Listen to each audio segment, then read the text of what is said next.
जब मैं संसार में था, संन्यास नहीं लिया, तो मैं जैन परिवार से था। मैं बजरंगा की साधना करता था, तो सब लोग मेरा विरोध करते थे। मेरी माँ मुझे पैसा नहीं देती थी। वो सोचती थी पैसे नहीं दूंगा तो ये बंद कर देगा। उसको गड्डी दिखाई, देख तू नहीं देगी, भगवान ने, गुरु भगवान ने दी। उसने इतने चमत्कार देखे कि वो भी उनकी भक्त हो गई। तुम किस स्थिति में हो? क्या तुम अध्यात्म की तरफ ढकेल रहे हो, या ऐसे ही घूमते फिरते आ गए हो, या तुम थोड़े मेरे शब्दों से प्रभावित हो गए हो और आ गए हो? क्या तुम ऐसे शब्दों से प्रभावित हो कि कहीं भी चले जाते हो फिर छोड़ के वापस जाते हो? क्या तुम्हारा व्यक्तित्व ऐसा है? अगर ऐसा व्यक्तित्व हो तो थोड़ा समझो। बार बार चीजों को बदलते रहते हो। कभी तुम्हें वही चीज अच्छी लगती है, फिर नहीं ये अच्छी नहीं, वो अच्छी है। किसी मेंढक की तरह तुम्हारा बर्ताव है, उछलते रहते हो, एक जगह स्थिर नहीं, गंभीर नहीं हो।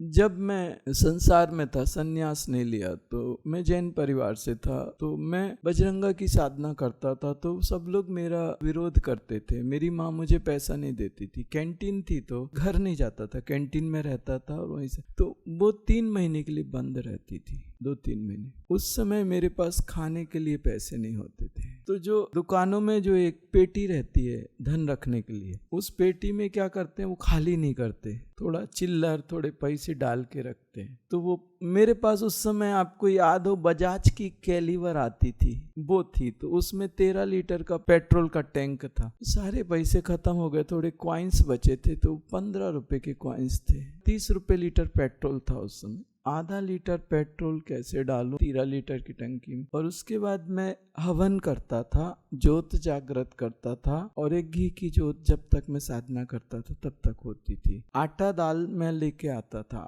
कुछ खाने के लिए, और गुरु भगवान को जो नैवेद्य चढ़ाता था तो पान लगाता था, क्योंकि मेरे गुरु भगवान पान खाते थे ज्यादा। तो पान वाला उस समय 2 रुपए का एक पान देता था। आज से करीब 2002 के पहले की बात है। एक स्थिति ऐसी आ गई कि मेरे पास गुरु भगवान के पान के लिए, वो बहुत भीड़ रहती थी उसकी दुकान में, और वो आधा घंटे तक खड़ा होना पड़ता था तब पान मिलता था, और 2 का नोट मेरे पास फटा था और कुछ बचा ही नहीं था। तो मैं गेट के बाहर निकला लेने के लिए, तो मैंने कहा यार 2 का नोट फटा है, वो नहीं लेगा। मैं खड़ा था और मैंने अपने एक जेब में हाथ डाला। उस समय पता नहीं क्या हुआ, आई नोट पीछे के जेब में हाथ डाला, नोट इधर के जेब में हाथ डाले, नोट ऐसे, मतलब पूरे नोट के नोट, इधर हाथ डाला, नोट भीतर का एक पॉकेट होता था पैंट के, उधर हाथ डाला, उधर जितने पॉकेट थे सब में नोट। समझ नहीं आ रहा। गरीबी में जब आप पैसा खर्च करते हो तो एक एक रुपया आपको पता चलता है कि बस अब इतने बचे, मेरे पास आखिरी का 2 का नोट था। हर पॉकेट से पैसे निकले। थोड़ी देर मुझे समझ ही नहीं आया क्या हुआ। वहां भीतर वापस गया और चेयर पे बैठा और अपने आप को थोड़ा दिमाग शांत किया, और फिर समझ आया कि भगवान ने दिए। और मस्त वो सब पेट्रोल भरवाया, और हवन की सामग्री लाया, और घी भी लाया, और आटा वगैरह सब खाने वाने को जो चाहिए था, और पान भी लेके आया, और सब अच्छे से तेल वेल दिया का सब रख दिया। और फिर वो खत्म हो गए पैसे थोड़े दिन में, थोड़े समय। अब वापस उस पेटी में थोड़े बहुत रहते थे। उस पेटी को खोला तो नोट की गड्डी।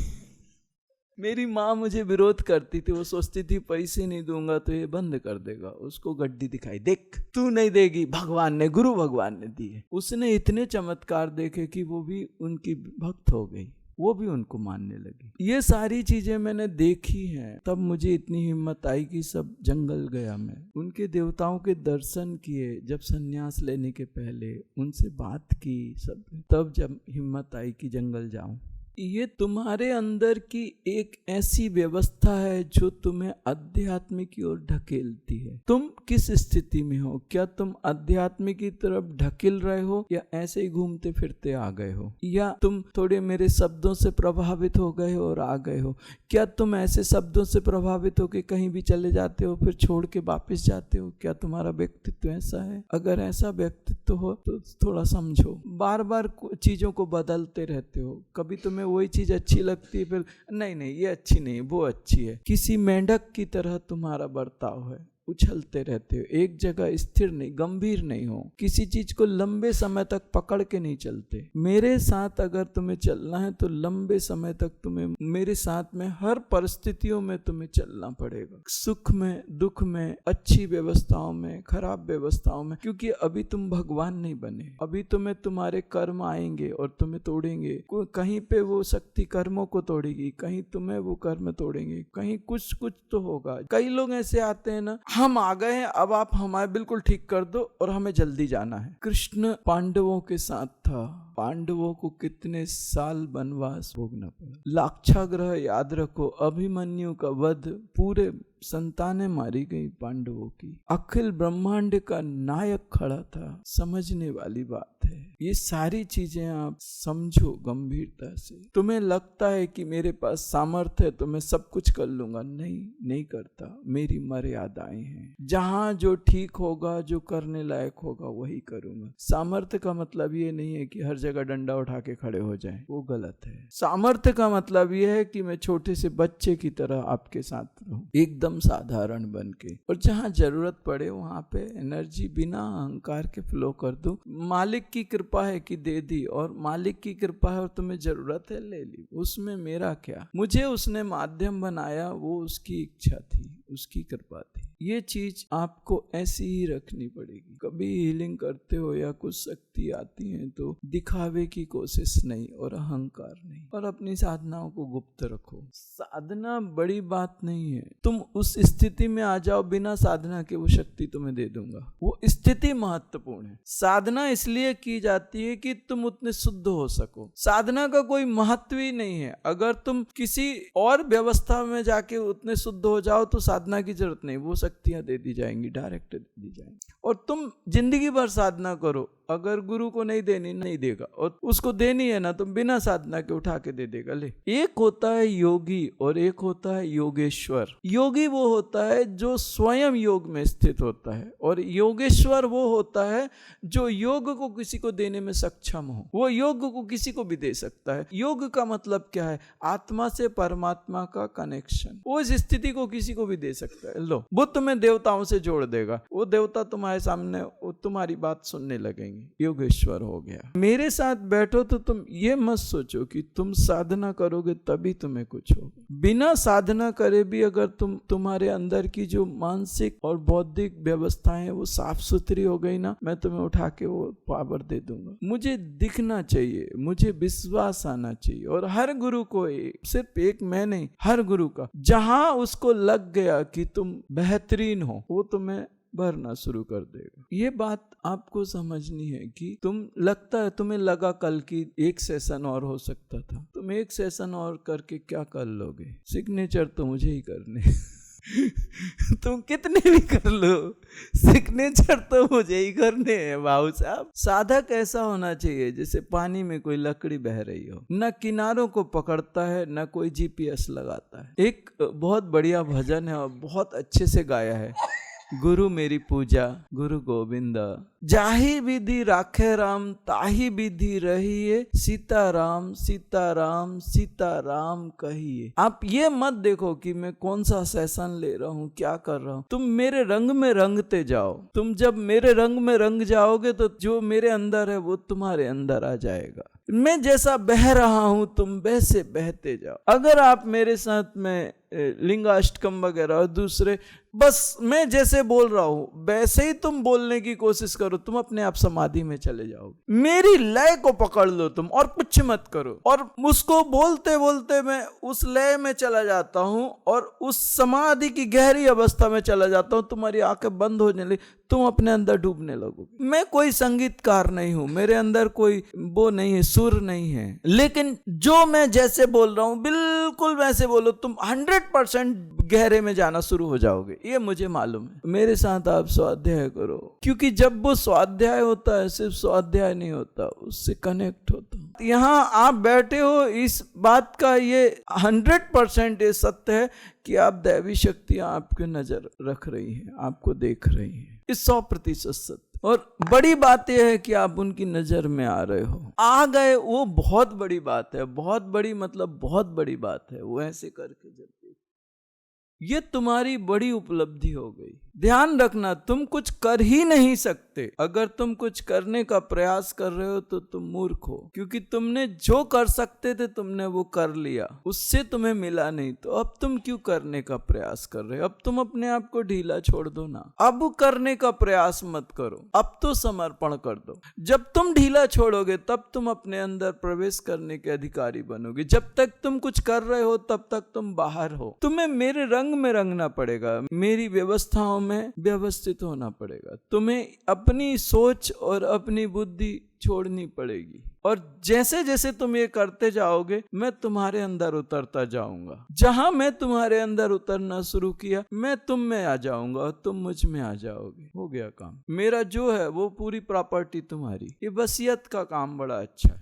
कमाने जाओ तो बहुत लफड़े वाले हैं। मैंने तो ऐसे ही किया। मैंने बोला ना, योगनिया वगैरह 64 योगनिया अच्छे अच्छे तंत्रों की हालत ढीली हो जाती थी एक योगनी को सिद्ध करने में। डाकनी बोलो तो मार डालती है वो, डाकनी बोलो तो भयानक है वो। ऐसी ऐसी शक्तियों का मैं आवाहन करता हूँ। अभी आप रुकना, थोड़े देखना, आप मैं आपको दूंगा, डाकनी दूं। उसमें आप जब डाकनी को बुलाओ इतनी मस्त एनर्जी, इतनी शांति से आती ना, इतनी शांति से दीवाने हो जाओगे तुम। डाकनी का नाम तुमने तंत्र में सुना होगा, शमशान में सिद्ध होती है, शमशान में रात को सिद्ध होती है वो, और सिद्ध भी बहुत कम लोगों को होती है। हिम्मत के बाहर की चीज होती है, बहुत कम लोग ही हिम्मत कर पाते तांत्रिक। वो मैं बिल्कुल आराम से दूंगा। तुम जब बुलाओगे ना बिल्कुल स्मूथ शांत, तुम्हें लगेगा क्या है यार, मैंने क्या सोचा और क्या निकली डाकनी है क्या। ही इतनी बढ़िया एनर्जी और इतनी शांति से आती है, और तुमसे कभी सू भी नहीं करेगी, तुम्हारे कान में शी नहीं करेगी। बिल्कुल देवी के जैसी पूरी शांत। 64 की 64 योगनिया इतनी शांति से आती है ना,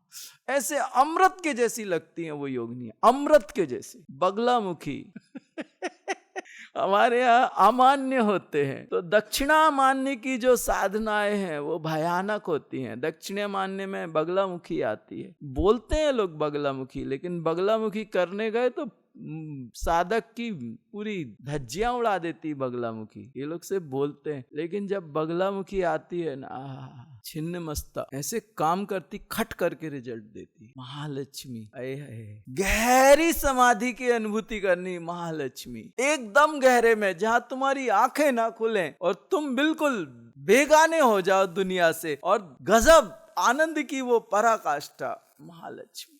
भुवनेश्वरी जगदम्बा है वो। एक एक शक्तियां ऐसी ऐसी है कि उनके बारे में शब्द कम है। उन शब्दों को हम बयां नहीं कर सकते, सिर्फ अनुभूति करा सकते। और अनुभूति कराने के समय मुझे एक बात मैं समझना चाहता हूं कि क्या सिर्फ तुम अनुभूति करने को आए हो कि तुम उसके लिए तैयार हो? तुम आगे तक उसको निभा पाओगे? क्या तुम उन ऊर्जाओं को जब वो शरीर को टच करती हैं तो तुम्हारे शरीर पे उसका क्या प्रभाव पड़ता है, उनको तुम सहन कर पाओगे? तुम डरोगे तो नहीं। तुम्हारी भावनाएं कितनी शुद्ध हैं, तुम कितने पवित्र हृदय को लेके आए हो। इनकी जब मैं ऊर्जाओं की बात करता हूँ ना, तो मैं अंदर से उनके लिए पूरा मतलब पागल हूँ। उनको आपके सामने रखूंगा तो उनको आपके अंदर ऐसे टच कराऊंगा तो तुम क्या उसके लायक हो?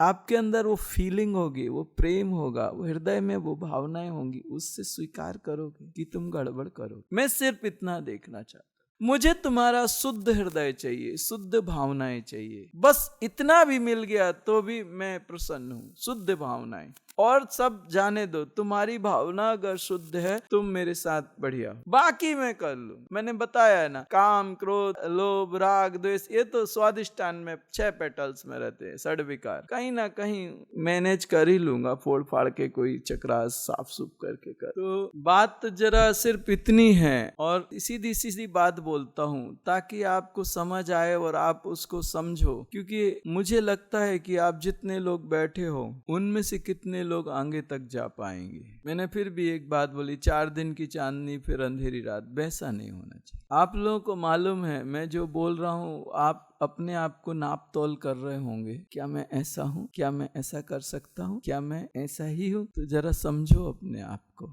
कसौटी में कसो। मेरे शब्द आपके लिए एक सूत्र हैं, उन सूत्रों की कसौटी में कसो। क्या आप गंभीर नहीं हो? क्या आप एक बार डिसीजन लेने के बाद बार बार डिसीजन बदलते हो? क्या आप एक जगह कभी रुकते नहीं हो? क्या आपकी व्यवस्थाएं ऐसी हैं? तो जरा समझो। अगर आपको लगता है कि आप ऐसे ही हो, नहीं रुक पाओगे, तो सेकंड लेवल मत करना, क्योंकि यहाँ से मैं जो एक प्रोसेस चालू करूँगा वो प्रोसेस आपकी बहुत लंबी जाएगी, और वो जो मैं काम चालू करूँगा उसको बीच में छोड़ना उचित नहीं है। लेवल 1 तक तो ठीक है, हर लेवल के बाद मैं एनर्जी और उछालता जाता हूँ। हर लेवल के बाद लेवल 2 में तो फिर मैं एनर्जी पे आ जाता हूँ। प्लैनेट्स के साथ में आपकी कनेक्टिविटी, लेवल 3 में असेंशन, और लेवल 3 के साथ ही मेरे गियर चेंज हो जाते हैं। मैं आपकी हायर बॉडीज पे काम करना शुरू करता हूँ और आपसे करवाता हूँ। आपने शायद यूनिफिकेशन सुना होगा। यूनिफिकेशन आपकी सारे शरीरों को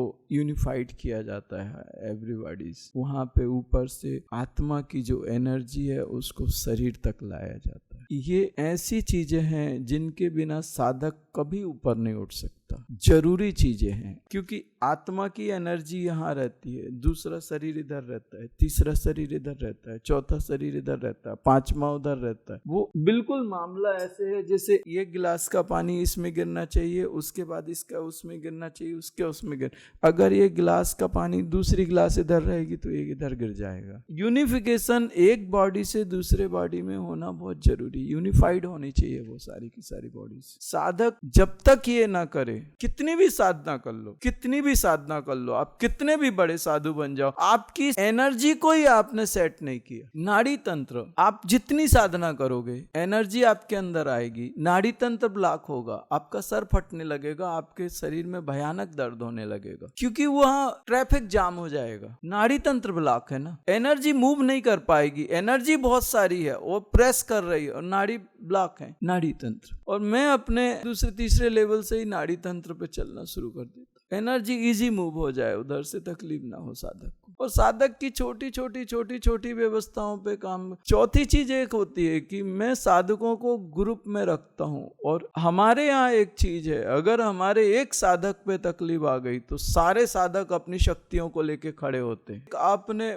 सुना होगा मंडला हीलिंग, बहुत कम लोगों ने सुना होगा मंडला हीलिंग। रुद्राक्ष की मालाएं और महामृत्युंजय के यंत्र, साधक को लिटा के उसके ऊपर मंडला बिछाया जाता है। हजारों साल पुराना है वो मंडला हीलिंग। वो मंडला जहां आप बैठे हो इसके नीचे मंडला पड़ा है, और साधक को उस समय मंडला में डाल के सारे साधक ऐसे खड़े होते हैं और सब अपनी पूरी एनर्जी उस मंडला में पड़े साधक को देते हैं। वो टॉप लेवल की हीलिंग है। ग्रेनाइट के नीचे हम लोगों ने पूरा मंडला डाला है, बड़ा मंडला है पूरा, और उसको मंडला में डाल के और शुरू करते। एक ऐसी व्यवस्था मिलती है कि अगर एक को कुछ तकलीफ हुई तो सब साधक अपनी शक्तियों का उपयोग करते हैं, उस साधक को गिरने नहीं देते। ये बहुत बड़ी चीज है। एक दूसरे के प्रति एक जुड़ाव होता है, एक फैमिली की तरह रहते हैं। और अभी आप लोग आए हो तो अभी आप लोग और बढ़ जाओगे, ग्रुप और बड़ा होगा। उसमें क्या है, शक्तियां और तीव्र होती हैं। अगर 400-500 साधक एक को हील करे तो फिर आप सोचो उनकी एनर्जी क्या होगी। शक्ति ही मूल आधार है। शक्ति अगर आपके पास है तो आप कुछ भी कर सकते हो।